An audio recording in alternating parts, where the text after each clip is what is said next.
now transition to our first panel discussion titled Preparing India's Automotive Aftermarket for Next Generation Vehicles.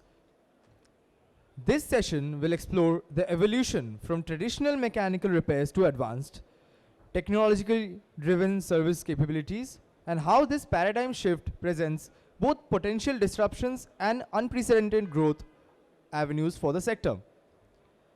We'll be beginning shortly. By that time, I will announce the name of the panelists. So please join me in welcoming our panelists. Mr. Varun Suri, Deputy General Manager, Mercedes-Benz R&D India. Mr. Ashish Srivastava, General Manager, Commercial Vehicle Parts Sales, ZF Commercial Vehicle Solutions India Limited. Mr. Sai Giridhar, Vice President, Federation of Automobile Dealers Association. Mr. Vikas Gupta, CEO, NPL. Mr. Ritunj Gupta, VP, Sales and Marketing, Aftermarket, Banco Products, India. And guiding this discourse is Mr. Ashim Sharma, Senior Partner, NRI Consulting and Solutions. Ladies and gentlemen, over to the panel for what promises to be a robust exchange of ideas. All right, very good afternoon to all of you. I think we've had a very energetic inaugural session. And after that, we've come together to talk about the future of the aftermarket in India. I think all of us are very well aware that there are a host of changes that are happening with vehicles. From vehicles becoming more and more electronic in nature, software-defined vehicles coming in, and of course, the electrification of the powertrain. All that brings to the fore a lot of complexities when we talk about repairing these vehicles across the nooks and corners of the country, whether it's in the OE channel or whether it's in the independent aftermarket channel. And it's important to look at both of these channels because the trust that the customer gains from a vehicle is only possible when it is possible to repair it anywhere and everywhere. And therefore, to discuss about what should the aftermarket, what should the various players in the aftermarket do in this new era, I think we have an august gathering here today representing all facets of the Indian automotive industry and the aftermarket in particular, and therefore looking forward to the discussion that we have. Therefore, to first of all kick off the proceedings for today, let me start from the OE end. So I'll go across to you, Varun. We see that OEMs will continue to control EV battery warranties, their replacements, as well as the software content that needs to be flashed every now and then, right? But we also know that about 60% of the vehicles go outside the OE network once the warranty period expires. Of course, the battery warranties are longer, but people would also look at the overall vehicle warranties and then want to go outside the OE network, right? So from an OEM point of view, how can the independent aftermarket build up some of these capabilities that may be required? And from your perspective as a brand, it's important that the vehicle can be repaired anywhere and everywhere, especially if you don't have the densest of networks out there. So how are you, preparing to be able to address this kind of shift that is happening in the aftermarket today? Yeah, thanks a lot, Ashim, for that question. And before I respond from an OEM perspective, I also just want to mention that I'm very nostalgic today seeing Mr. Murli here. I worked with him in the Bosch aftermarket for 10 years. So I've seen both the sides, independent aftermarket and the OE side. And I think the initial talk about how transformation is taking place from a technology perspective, where the powertrain itself has shifted from the typical combustion engine, which has plied over the last 100 years, to kind of a more electric, is something which, of course, is having a big impact multifold. But if you look back, Ashim, in terms of such a transformation that happened over the last 20 years, when we shifted from carburetors to fuel injection and electronic ignition, say 25 years back, I was still in college. I was still studying carburetors in college, but fuel injection had already come on the roads with the Hyundais and the Hondas. And I worked as a technician as my first role, and I felt very unskilled trying to figure out that the stuff on the road is different from what I studied. Now, that was still still internal combustion, just the fuel supply had changed. Now it's kind of shifted from combustion to electric. And to what you mentioned, the electric cars offer warranties on battery longer than 3 years, right? 8 to 10 years and so on. So what is the contribution of the aftermarket, right? So was doing a bit of research on this topic. And what I see is that in regions like Europe, where of course electric penetration is also increasing, there are players in the aftermarket who are sort of working on a concept of multi-brand battery state of health certification, right?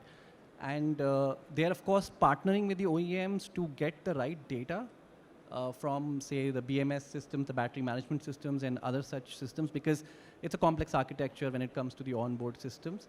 But such companies are kind of taking leadership in terms of providing a multi-brand certification for state of health. Now, state of health is an extremely important part for the battery, and there's already a contribution and participation from the aftermarket on that in Europe. So why not in India going forward? That's one point. Second is that we should look at the battery across its life cycle. And the life cycle of a battery, only one part of it is when it's in the car, right? Which might be until it has a state of health beyond a threshold. But beyond, when it drops beyond that threshold, there's still a second life. And that's another place where independent players are playing. Example, Loham. Loham is this company based out of India, which is, so we have a partnership with Loham, Mercedes-Benz Energy. So when a battery drops below a certain state of health, is not no longer possible to use in the car, Loham is buying those batteries from us, right? And reconditioning them for a second life, right? Second life is typically in static scenarios like battery energy systems and so on, and eventually recycling after it's dropped there. So the battery life cycle should be looked, you know, in its complete essence, which probably goes beyond 15 years, right? And so on. So these are the areas where I think the aftermarket is already contributing in some parts of the world, and I don't see India being too behind here and also starting to pitch in, right? All right, thank you, Arun, for that opening perspective on it, and also sharing some of the best practice of how they are doing it in Europe. Moving across to you, Ashish, for an OES perspective on that, and we know that ZF, has been running a lot of initiatives like also training people in the aftermarket, and you've been a supplier to OEs as well as to the independent aftermarket. According to you, what is that one skill or job role that is currently missing, and that we'll need to hire immediately for, given the kind of transition that is happening, not just the electric transition, but also the transition in terms of software, etc., in vehicles in the country?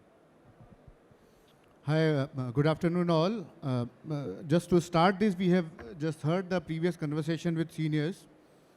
So, earlier days when you go to a doctor 25 years back, so our doctor was not asking anything. He was saying, gentlemen, you have a fever, he will write all the medicine and go. Now current scenario, go to a doctor, he will say how many diagnostic you have to do it. Without that, he is not going to recommend any medicine. It relates automotive industry now to previous. Earlier you go to any of the Maruti workshop, you have to change the master cylinder, he will not ask anything. Just change the master cylinder and go. Now if you are going for a pad change also, the mechanic will twice think of a software which can able to diagnose whether pad, if I take it out, piston will go back, yes or no. So answer to your question in short, industry, there is a shift happening in terms of electronics. EV vehicle, if you talk about, especially electric vehicle in India, growing at the rate of 23%, close to around 6,800 vehicles flying as of now. There is only 43% overlap between skilled manpower who can able to diagnose versus mechanical shift. So immediate, what I feel is skilled manpower in terms of getting awareness in terms of diagnostics, getting into portals, getting into lots of electronic which is missing, which is a gap in terms of, we are way around a 3 years gap. As of now, if you find it out, any other EV vehicle which is off-road on a highway, you will only find one person who can get a software and do it. So there is a lack of in terms of awareness, in terms of software, and skilled manpower who can able to do lots of digital initiative in the vehicle itself. All right, thank you. And I think we heard a lot about what ASDC is also doing and some of the other associations coming together for that also. So I think very valid perspective, especially with the amount of diagnostics that you were talking about. I was talking to somebody earlier, who was saying, you know, earlier it was like if you go to a workshop, there'll be a trained mechanic, he'll say, Ustad ji, aap check kijiye, you will come to know what's wrong, right? But now it's about, you know, you're giving all the diagnostics, then they're being able to figure out, yeah. All right, going around, coming back to a little bit of ICE and how, you know, things are changing there. And, you know, we say that blood flows in the human body and lubricants flow in the vehicle. So, you know, I think a question to you, Vikas, on that. You know, engines are moving towards BS7. We are also seeing how CAFE 3s come in. And therefore, you know, the amount, and because these operate at different kinds of compression ratios, etc., you know, the lubrication demands start going up. We also see that sometimes in the independent aftermarket, you know, people might have a tendency to switch to a low grade of fuel, right?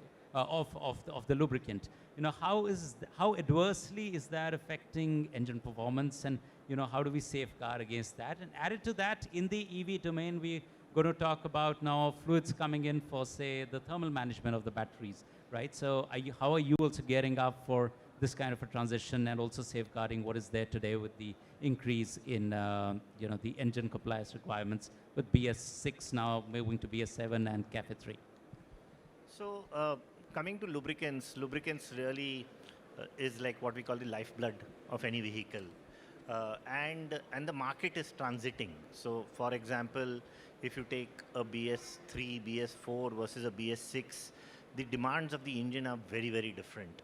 The engines today operate at much higher temperatures with much tighter tolerances, etc. So, you know, when we go to the aftermarket, if you really look at it, let's say we just spoke about going to some ustad and saying, Ustad ji, aap bata do, kya sahi hai? Now, it is not about the Ustad ji saying something wrong, but it is about really education of those, it's really about education of the mechanics, it's the education of the workshops, so that they are actually recommending the right type of lubricant. We see a lot of times where the wrong lubricant is actually, you know, recommended, and largely because of lack of awareness. There is a view saying that, you know, कि यार ये तो इतने साल से हमने ये वाला तेल डाला है और कुछ खास फर्क पड़ा नहीं है तो ये चल जाएगा. लेकिन over the long term it's a problem. So therefore recommending the right lubricant and recommending the right kind of you know, oils, and for various things, not just for engine, whether it is transmission, whether it is, you know, some of the other stuff, that's extremely important. And again, like I said, this is not about somebody doing something wrong deliberately. This is largely about, you know, the industry going and advocating and training mechanics and workshops. Also, it is not just about engine oil, etc. For example, in a lot of diesel vehicles today, we have SCR technology. There is, you know, diesel exhaust fluid, which is supposed to be used. Now, even here, you will see that there is ways you can actually bypass that. Now, if you take a BS6 engine and you bypass the SCR, it is more polluting than a BS1 engine. So frankly, there is a lot more that we have to do in terms of legislation, in terms of, you know, managing this thing about cost over everything else. India, cost over everything else is important. That's how the consumer behaves. But I think this is a lot more about, you know, educating. For example, I came today morning from Bombay, you land up in Delhi, and you're like, oh my God, kahan aa gaya main? And a lot of that is about, you know, one, educating the consumer and the customer in the workshop, and also getting us all to, you know, work at it correctly.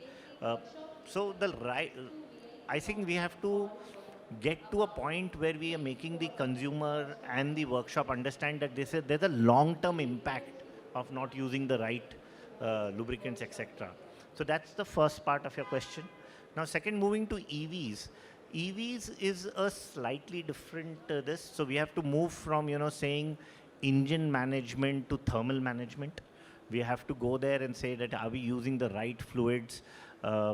Also, the battery itself is evolving. Nowadays, we have batteries which are you know, which are not, let's say, retrofitted.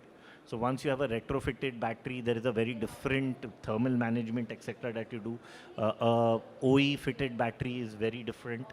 So again, managing managing the thermal management of the battery, the correct disposal, and all of that we've spoken about or we touched upon, and those are really important aspects. And the aftermarket has to, so one is the engine technology, the battery technology that the OEs are bringing in.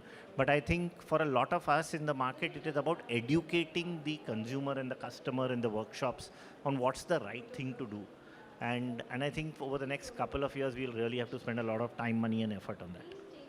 All right, thank you very much for sharing that perspective. And continuing sort of a similar topic, going across to you, Ritu, on engines itself. We know also that BS7 engines sort of have much closer tolerances. Hence, when you put parts in the aftermarket, you need to put very precise parts. Otherwise, it can lead to some of the challenges that Vikas also spoke about. So, how is the the independent aftermarket preparing for these kind of challenges, and what role is OEs and OEMs also expected to play to be able to ensure that this that these engines continue to stay reliable even once they're moved outside the warranty periods? So firstly, thank you, Anil. This is a very, very important question because our previous panel itself shows a lot of interest that how this transformation is happening between the vehicle owner itself and how the vehicle owner have the experience at the OEM workshop, and it goes to the aftermarket after the warranty period, and that is the key user because he's the longest time which is driving the vehicle in the aftermarket. And once I talk about the aftermarket, it is basically the mechanics in the aftermarket.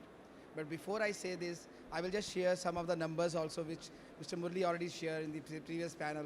I will say it is not only about the technology. The demography wise, India is up to 36 states. And I will say it is not 36 states, it is 36 countries. Because if you see that every state is having close to 30 to 50 districts. That means if I say that close to 830 districts we have, in fact 849 now we have districts into this. Now if I say that rural and urban, then it goes to around 48,000 locations as urbanizations. And if I say semi-urbanizations, another number is 56,000. Close to 100,000 cities are there where we have to reach into this. Now this is the vast demography what we have to think into this. Now parallel to that, what we are talking about the technology, now we have the BS1 on the road, that carburetor vehicle you touched about, was still on the road. We have BS7 vehicles which we are talking about, BS6 vehicle which is having with 2 ECUs, 1 ECU, and I saw recently one Mercedes with 4 ECUs. Now look at these technologies, what is there on the ground right now, and the person who has to handle now, it is the mechanic. Vikas rightly put into the point, that is the most important point is which I observed while going to the go-to market at the aftermarket is that one, the right part number for the right vehicle, especially the right vehicle and right vehicle model. Whether it's a BS1, it's BS2, within BS3, and I will say BS4, we have within the one model, we have mother models. Say we have Swift, within Swift we have 4 models of BS4. Within Artiga, we have 3 models of BS4. Within, I will say, the many vehicles you talk about, Tata or Mahindra, within one scope, they have multiple models. So this is the complexity which I observe personally at the aftermarket, and the things which I observe, there are 4 things which I observe into this. One, the right part number they are not aware of. Second, the supply, because the distributors, they should know what is the right catalog for the right part number, right vehicle, and the part number in terms of what Vikas also said that still people are taking 20W40 engine oil for all the BS6 vehicle also, where we have now 5W30 or even the other grades what we have, the synthetic grades and the other synthetic grades. But still the people are talking about the old standards. So this is where one, the right part number, second is the awareness. Because right now all the old books are there in the aftermarket where the people are still, I will say they are not much educated, they are not much getting the information in the form of the local languages. What we have to pass the information is only via way of communication face to face. Lord, we have more of interactive sessions with like trainings. So this brings out the third element, the skilling. Because once we are talking about upgrading and everything or right part number and the right the spare distribution, the third element which I found is that skilling, which is missing in the aftermarket. And the most important, to connect all these things. It is the ecosystem which connects. And right now I will say thanks to the ACMA, thanks to the ASDC, and thanks to the Motorindia, which is trying to connect the whole ecosystem of these garages, because OEMs are also on the stage, the component is also on the stage, and right now all our fraternity is on the stage. Coming back to your question on the sharp on this, coming back to these 4 elements on that, what we are doing in the aftermarket, with the support of the ACMA, we have already initiated now the distributors on the panel. We are already starting now putting the ASDC on the panel, the Automotive Skill Development Council, where the ACMA itself has leaded into this, where they have made the contracts with the Tier 1 companies, the contracts with the OEMs. Even our company, Banco, is also having contract on the thermal and the engine systems with them. And a lot on the panel, even ZF, I saw that they have a contract. Even Mercedes, they have a contract with the ASDC. So this is one area where they are already going ahead in terms of training these roadside mechanics to the new world, because they are the ones who are handling the beyond warranty period, because that is the most important time which is handling in terms of the customer experience. The second is that the awareness to our distribution partners. I saw many of the distribution partners are there in the scope, in the hall itself. I saw Impal is already there. I saw the Jalandhar Motor Agency members are there. I saw the Century Motors are there. So there are many distribution houses are there in the hall. I saw Tenneco, there is a stall into that.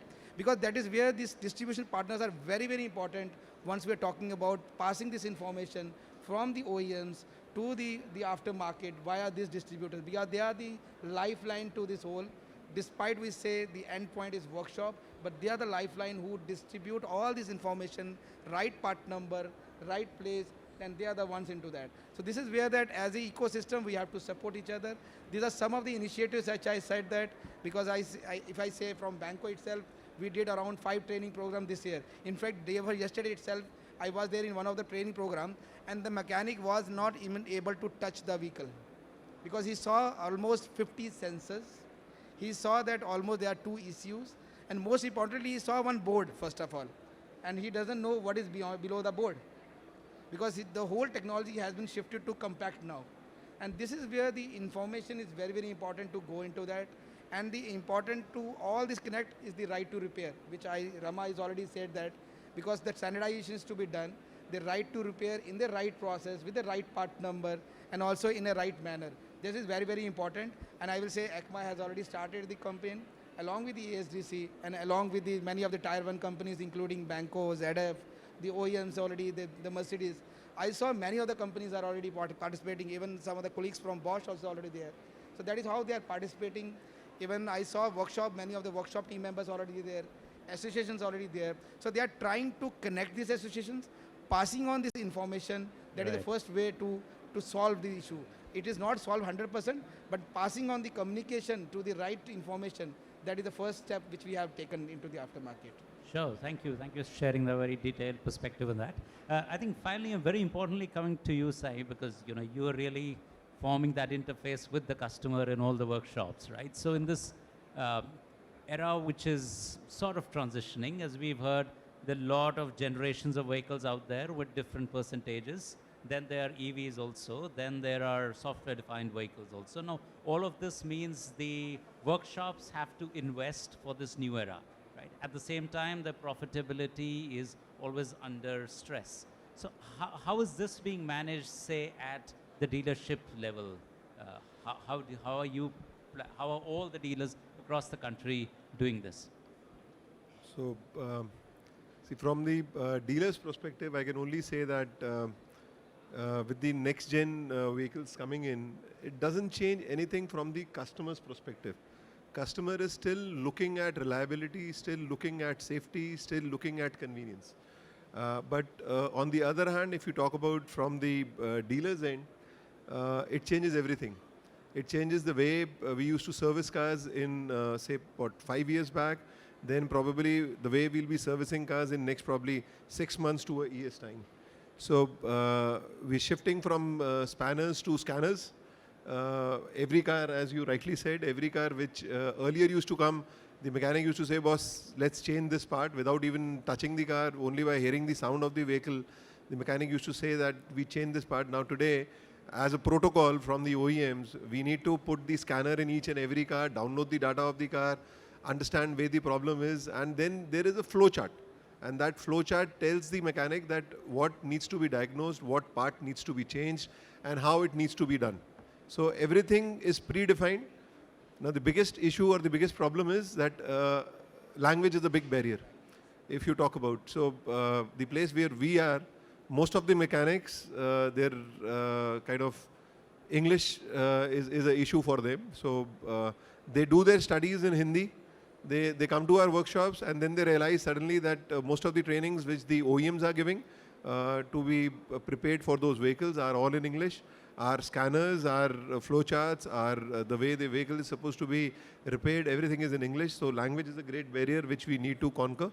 And we've started doing it as it was discussed. FADA, we've recently done a partnership with ASDC.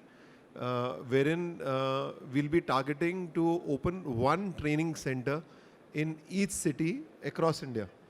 So I'm not talking about only metro cities, I'm talking about A towns, B towns, even smaller cities across India.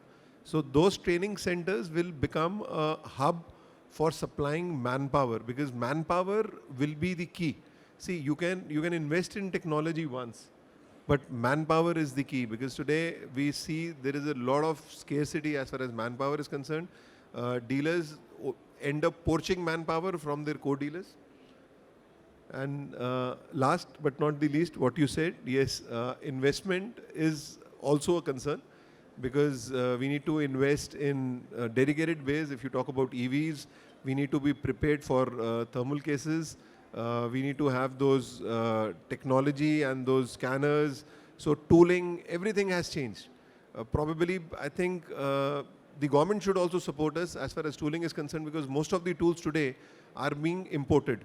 Why don't we have PLI-linked tooling facility wherein these tools can be manufactured in India, so that the cost for OEM workshops and for aftermarket workshops, the cost could be lowered, and probably that will help. But as of day, yes, investment is one of the concern, because the investment is heavy, and as of day, the vehicles which are coming in, it's not to the same ratio. Sure, thank you. Thank you very much. And just continuing sort of on a similar theme, I'll come across to you, Ashish.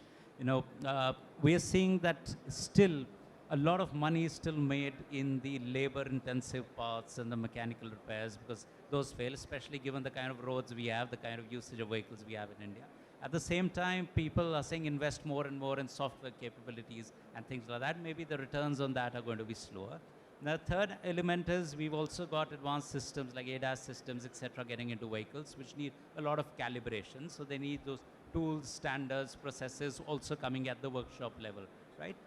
How do workshops, mechanics, and even OE dealers prioritize between these sort of competing priorities till we reach a world which is completely software driven, completely EV? Maybe definitely having a share of mechanical repairs also at that time. Hi, before answering this question, we need to, as in this topic of this panel is preparing aftermarket for next generation vehicles. We need to understand the entire ecosystem. India, we heard a lot of time of India, and there is a shift happening in terms of the fuel which is running the vehicles. There is a major shift from IC engine to electric vehicles. This happens once in a era. We may not be able to see this once again in lifetime. As a ZF, when we started the journey, we would be the first company who in commercial vehicle has supported OEMs to get the uptime center in terms of connected solution for all the heavy commercial vehicles. When this shift comes, the people were asking what is the revenue stream for aftermarket, what you are going to do. Revenue stream was subscription. Once you run the vehicle of the OEMs, in terms of uptime center, you will get the value for money. You are supporting into mobility. The most important is you are making customer delight in terms of vehicles. You can get a preventive maintenance rather than a maintenance which is being done when the vehicle is off-road. ZF as a whole, in terms of software-driven vehicles or the technology which you said in ADAS, there are few people or companies in India who can able to showcase the profitability or the value addition which people can able to do. ZF has done close to around 4,000 retrofitment to the fleets. In terms of, we have done lots of POC in 6 months of time, proving the OEMs or the customer in terms of value addition which we do. When ADAS or EV vehicles comes into picture, there is general a shift in terms of consumption. IC engine, we as a component industry, Ritunj is there will be lots of sale in terms of gaskets, oil, rings, lots of suspension parts. When EV vehicle shift, it shifts towards battery maintenance, it shifts towards sensors. Because torque for EV vehicles is high, you will get lots of repair into shocks, you will have lots of repair into suspension parts itself. So when this shift is happening, as you said, this mechanics and people, those who are working with us for so many years, they finding difficult. One is language barrier, which we said. They find it out. There is not a daily basis consumption is happening. It's only a subscription or monthly basis that we have been doing it. General tend into our component industry or garage, they used to run on daily. एक गाड़ी आ गई, इतना repair कर दिया, ठीक है, क्योंकि एक हेड मैकेनिक है, 10 मैकेनिक है, वो सबको डिस्ट्रीब्यूट करता है. EV vehicle, it's not like who will do the head mechanic. There will be one person who will take care of diagnostic, get some sort of money by giving that solution. So ZF as an industry, what we are trying to do it, we have opened a service center in Delhi, it's called ZF Pro, where main focus is, apart of repairing, we are giving lots of training to mechanics in terms of solution to software. There is a lots of solution already exist who can give a one-stop solution for various vehicles. Challenges in this, OEMs like Ramashankar Pandey was saying, rights to repair still is not in a very advanced stage in India. Rights to repair is there. You cannot do a software if you do not have a CAN data for OEM. So ECU access is already required. So we are trying to develop workshop solution who can able to give you diagnostic kit, who can work not only one vehicle, there will be a sequence of vehicle which we can able to do. Industry support, what we are doing in India, we have been divided all this into 3 segments, into commercial vehicle, off-highway and cars. For commercial vehicle, we have been trying to do one-stop solution for all this solution, whatever we do into IT, whatever we do into transmission, trained mechanic in terms of diagnostic. पहले के time में GB 3040 gearbox पूरे repair होते थे. Now if you count about 9-speed gearbox, you cannot repair entire until you do not have sensor. So those support which we are trying to do is trained mechanics, have a low-cost solution for the garages, those who can able to afford, not on a massively. Especially in EV, I believe in next 5 years, there will be subscription model. If they're not going to come immediately to aftermarket garages, we have to wait. For garages, revenue stream should be sensors, battery repairs, lots of safety gloves, lots of, if they can able to charge on vehicle off-road on distance basis, these are revenue stream which is going to happen. Thank you for giving that very vivid picture of how garages can gear up for that. I think you also touched upon an important point of this predictive maintenance and subscription services, all of which come on the back of data, right? So therefore, going across to you, Varun, in this new era, we know that now this data, especially when we are talking of the aftermarket beyond the OE channel, it becomes a bit of a gray area. What data do you share and what data do you safeguard? Because you have safety, liability, all of those things. At the same time, if you share this data with these aftermarket centers, they can carry out, more precise repair, probably be able to diagnose things better and things like that. How, say, at Mercedes-Benz are you, managing this with the next generation of vehicles? Yeah, Ashim, that's of course a very relevant and critical question. Like there used to be this phrase talked about the last 5-10 years, this data is the new oil. And in reality today, it is literally the new oil also in terms of revenue. So when I look at this carpet on the floor, right, apart from all these parts, we need to have some zeros and ones also in terms of data being a major component to create revenue and so on. So as far as OEMs are concerned, I think a lot of this data sharing is driven in multiple markets based on legislation. So if you see right back from 1996, when CARB came into California, the California Air Resource Board, The idea was to share onboard diagnosis data for powertrain so that emission-related issues can be solved by everyone. And it's totally democratized because you keep the customer and the environment in the center, and you ensure that there is no no one having a challenge with that. Now that's like 30 years back or so on. And of course, Europe also adapted that somewhere in the early 2000s, right? So OBD2 was enough for some time, but now of course it's not, because there's much more that has happened in terms of software beyond powertrain, and it's gone now into every system of the vehicle. So again, with regards to the legislations, we as Mercedes-Benz, we in fact have a platform called B2B Connect. What does B2B Connect means? It is a platform exclusively for partners beyond our own authorized dealers. So this is a platform through which an independent aftermarket workshop or even a republisher can request for data which is available on the platform, including repair and maintenance information, including diagnosis, including remote diagnosis, right? So this is of course available currently in around 46 countries rolled out, not in India yet, because we need to understand what the demand is and then look at how the landscape proceeds. But that's kind of a platform which enables multiple players to also get access to data apart from the authorized service providers. Now last year in July, August, a new law came into Europe called the EU Data Act, which is kind of beyond, I mean, of course, it's to do with mobility and beyond, but the point that the EU is making is that the data that I have from my product is belonging to the customer, right? And that's kind of also a bit of a discussion and debate happening in the US with right to repair, because right to repair in US is not across all the 50 states, right? It's still sort of being discussed and debated beyond certain states. So, you know, who does the data belong to? Is it the car owner? Is it the OEM? Or is it someone else? And some elements of those need to be sort of discussed and debated more specifically in India, and so that a more transparent legislation can come into effect, which would allow the customer to be right, at the top, and everyone then being able to collaborate on that. And I'm sure we're going to get there.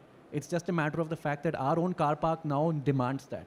Earlier it was only the few European cars which had that, but now that even the India-specific OEMs are in the SDV, software-defined vehicle elements, there will be a need of this, with the car park increasing. So that's my take. It's a transitioning time, but it's very exciting, and I think everyone should be able to benefit from this data sharing. Yeah. Sure. Thank you, Varun, for that. Richard, coming back to you, we also understand that most, and on sort of a similar theme, we understand the most valuable engine repairs are the predictive ones, not the breakdown ones, right?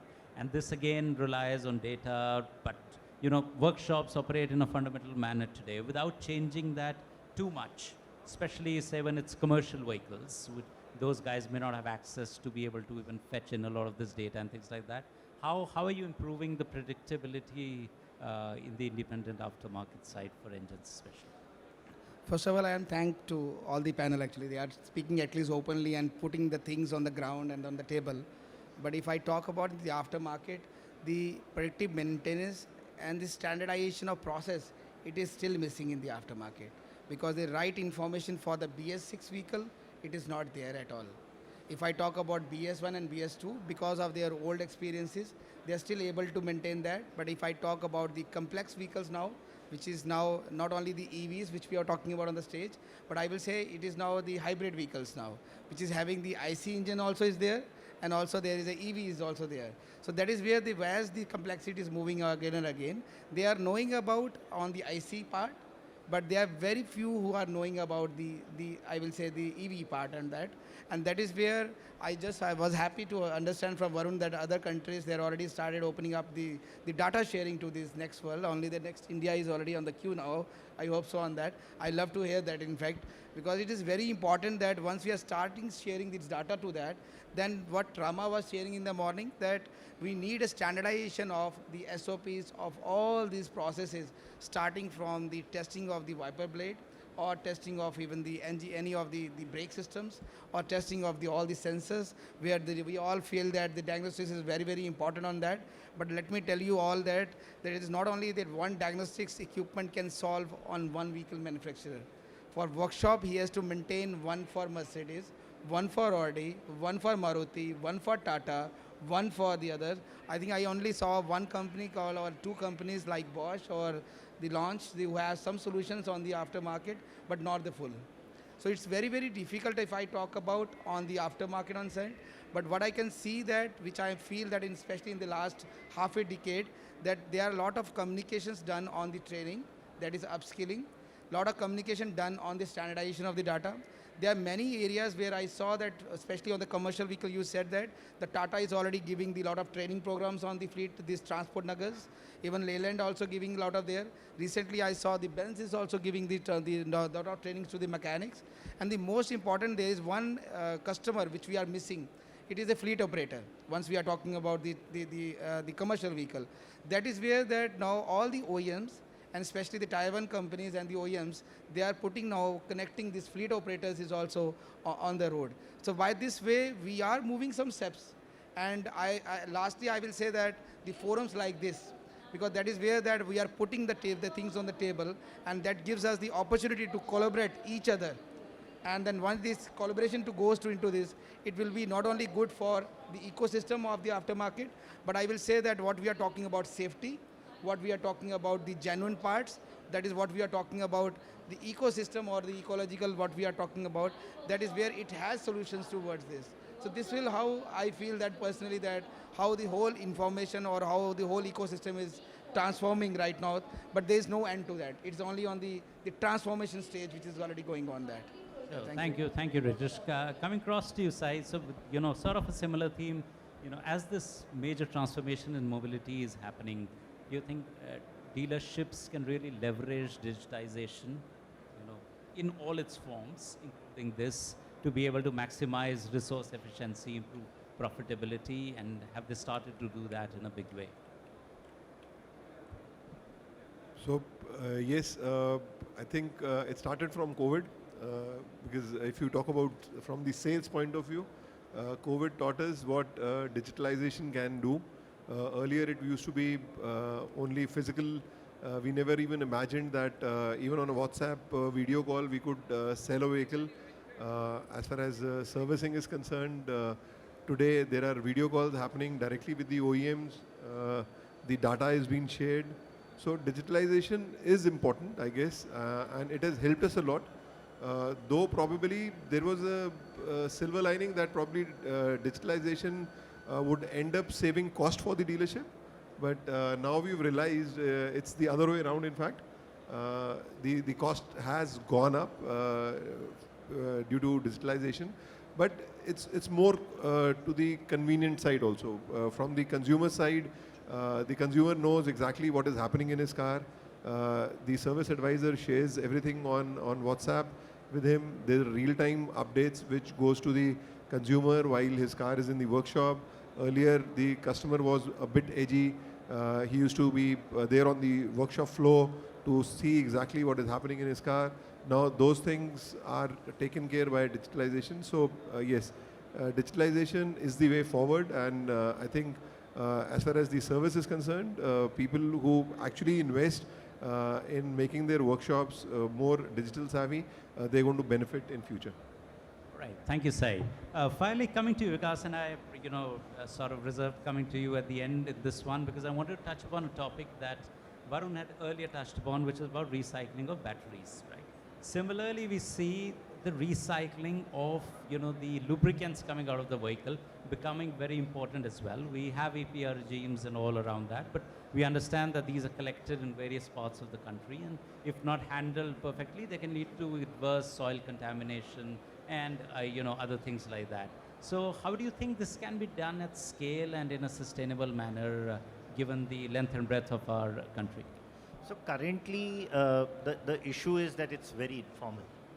For it to be sustainable, for us to move into a proper circular economy, I think it has to be, it has to be more formal. So it has to move from being an environmental risk to a business and a compliance risk for workshops and businesses. So until that is done, it will continue to be, it's continuing to be informal. The issue is that, when you're collecting used oil, it's actually, chemically, it's quite hazardous. So one is that people are handling it without gloves and things like that. That itself is an issue. Then there is a risk of contamination. For example, there is 1 drum of oil. On that you're putting an engine oil, you're putting in a gear oil, you're sometimes even adding a coolant, a used coolant to it. So it becomes quite a cocktail of chemicals, which is extremely, extremely hazardous. So the issue really is that we have legislation, but I don't think it is implemented well. And for us to really do this well, it has to move, like I said, from just saying nice to do, good to do for the environment, it has to move to a business and a compliance risk for people across the value chain.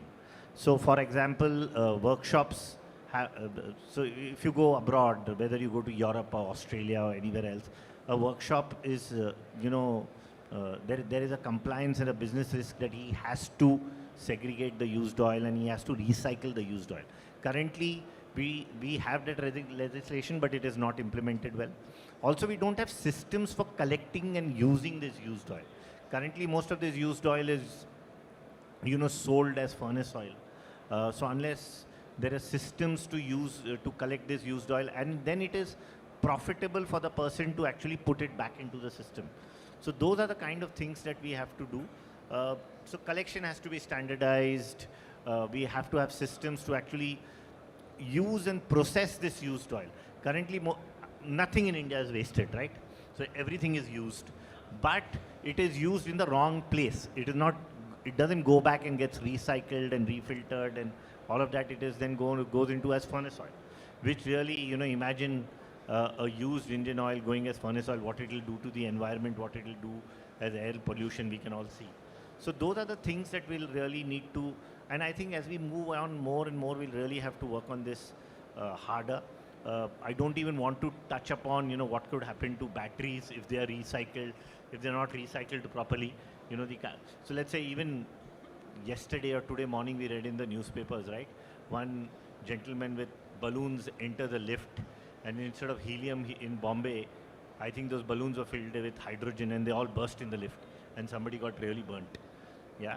So there's a whole safety environmental angle, but it's also a lot more about compliance and businesses actually moving to compliance as a matter of being and not just to to do things well. So yeah, thank you.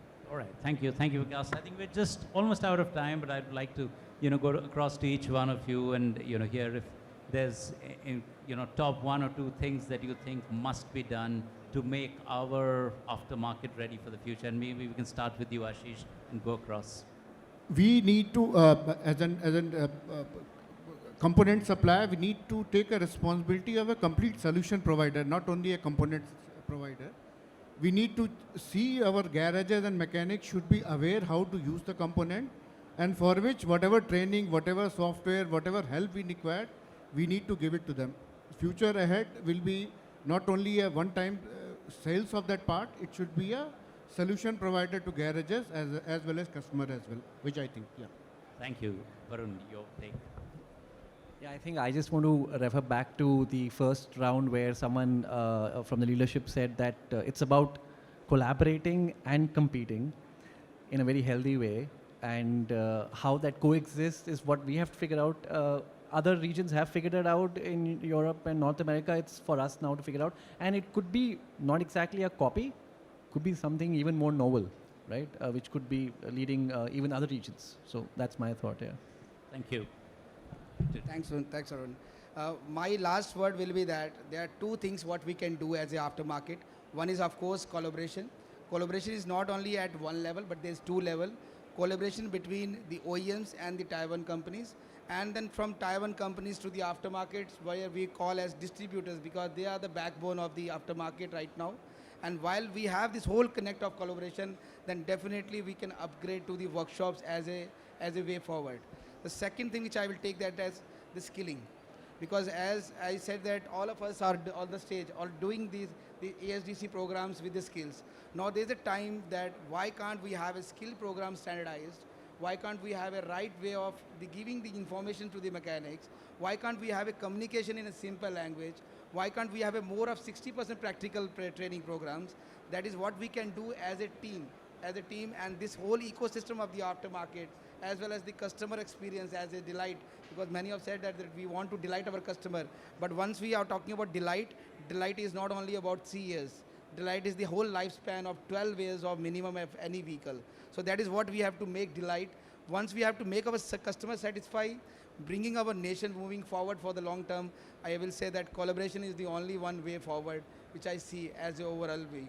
I am able to see at Banco, we are doing it. I am able to see at ZF already doing it. I saw already Mercedes doing, even FAD is doing. He is also sharing that. Why can't we can do as a one team together forward? So this is how I see into this. This should be my last take on my on the takes on that. Thank you and Jai Hind in this. Thank you. Sai, your take.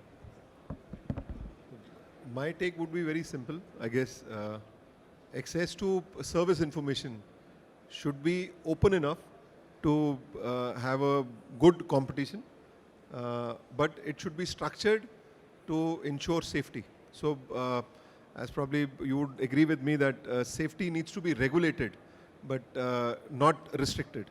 So that's what I'll say. Thank you. So the automotive aftermarket has always been very, very entrepreneurial. So it is also very resilient, and it will move. So it's my belief that it will move with changing times. So I'm quite optimistic, and like somebody said in the earlier session, that if we are 1 lakh crores, we can go to 10 lakh crores, and I'm quite hopeful and I'm quite confident that that will happen. But for that to happen, I think, we really need to upskill. We need to, be open with information, like people have said, and we need to get the systems together. Otherwise, everybody will choose their own path, and those paths could diverge and not converge, and that could lead to a lot of issues, including safety, wrong handling of material, wrong handling of equipment, all those things. So we are at a crossroads, and we need to, again, stealing from what somebody said earlier, we need to not necessarily compete, but we need to cooperate. And if we do that well, this market in this country will really be, will really lead the world, and I'm quite confident of that. Thank you. Sure, thank you very much. I think ironically the clock says our time is up, but I think the time for the aftermarket is now and starting. And with that, I thank you all for sharing your pearls of wisdom on the aftermarket and its future in the country. And also thank you all for being a lovely audience today. I'm sure you all gained from it. I loved in moderating this session, and thank you all for patiently answering all the questions. Thank you.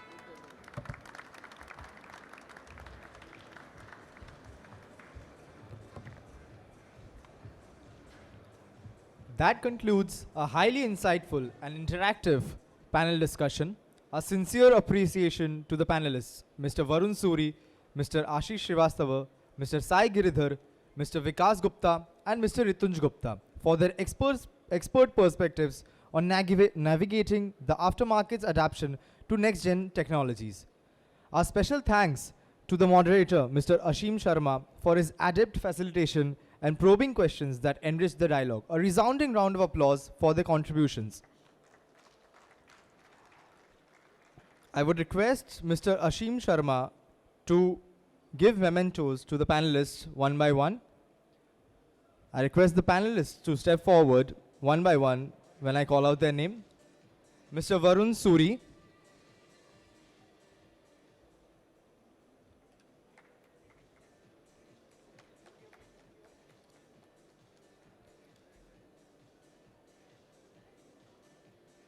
Mr. Ashish Srivastava.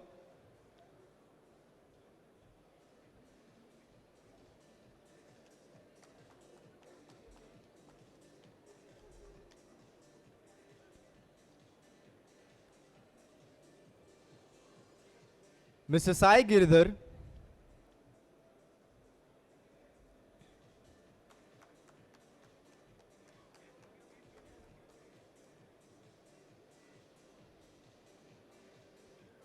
Mr. Vikas Gupta.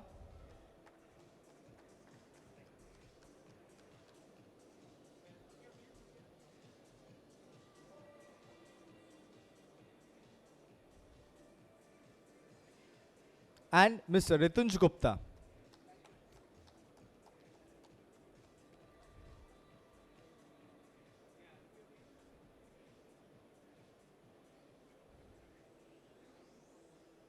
I also call upon Mr. N. Balasubramaniam to present the memento to the moderator, Mr. Ashim Sharma.